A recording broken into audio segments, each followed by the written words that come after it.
leadership at Department of Transportation and Federal Highway recognizes that we have compelling reasons to support floodplain management.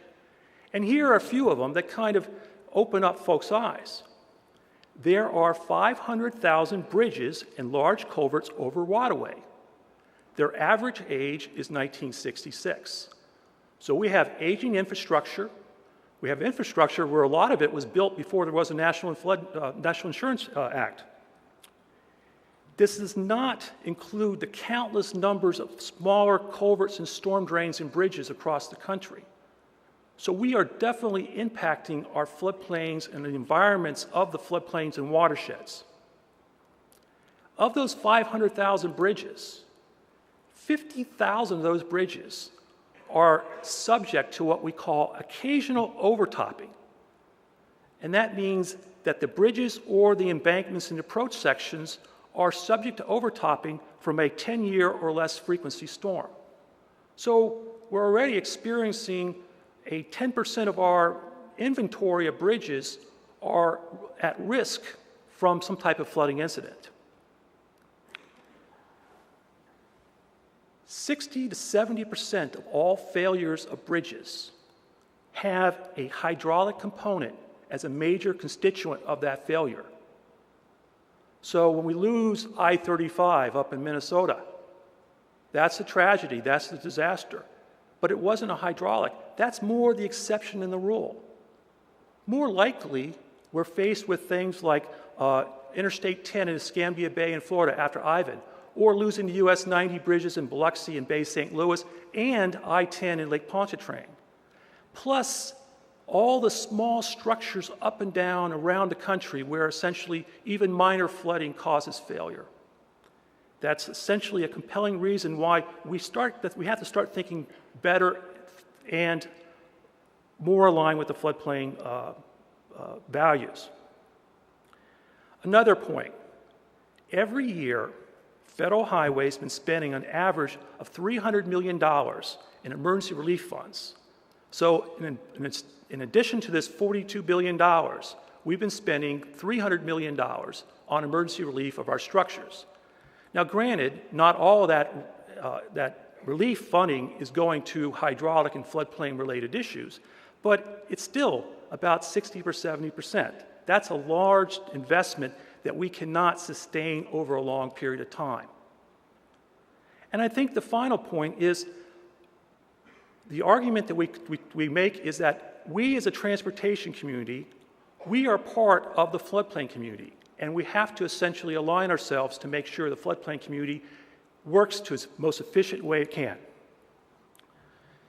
Now, as anyone can tell you, we've experienced a mixed success in this balancing act.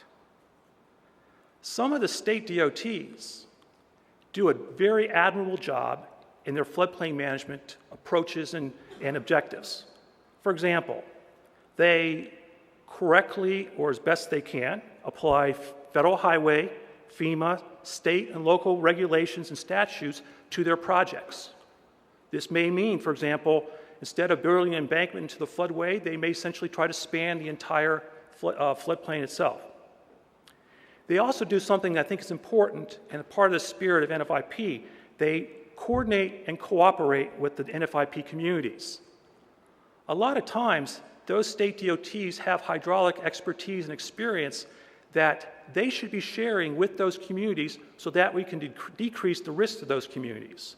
That information that was developed in these, for example, a bridge construction plan, that should be going out to the communities that may be affected so they can better manage their own NFIP.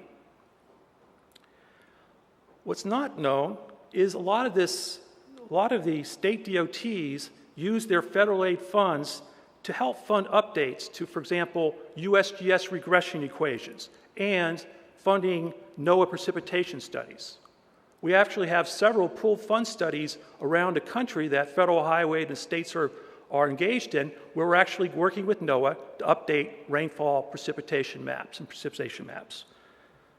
It'd be nice if we could get more federal agencies to work with the states and, for example, update these regression equations or these rainfall data not on a 40-year basis, but maybe on a more frequent and frequent basis.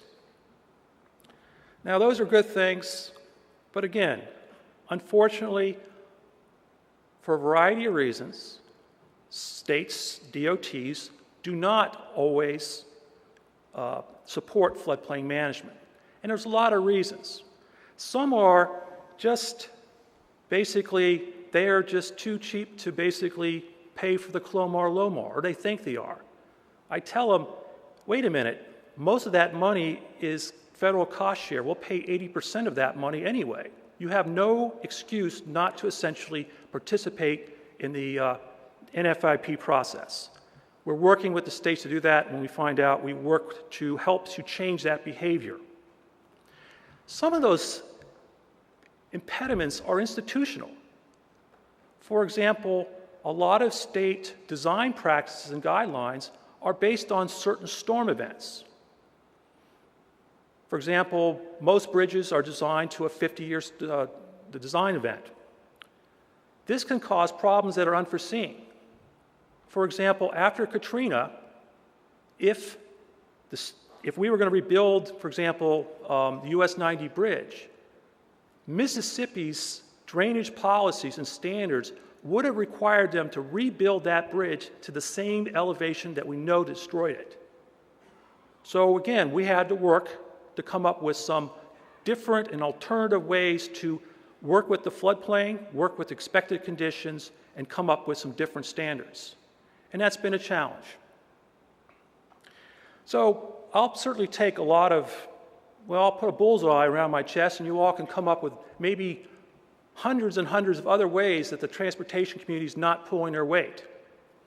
However, I'd suggest to you that there are other reasons that may be an issue of not necessarily the transportation community, but we as the floodplain community. For example, over the years, I've seen a lot of poor communication, some poor administration. We see deviations and conflicts in policies and programs. And we start seeing the common siloing effect that we've become part of the status quo. It's hard for me to plan a transportation. I want to replace those bridges that have an average age of 41 years, 44 years. It's hard for me to plan for that if I know if I go from one watershed, I'm held to one type of standard, and if I go to another watershed, I'm held to a different type of standard. I can't plan for that. I think we would much rather have a consistent and a unified approach so that whatever community you work with, whatever jurisdiction you work with, whatever watershed you work with, we can essentially plan and allocate our resources effectively.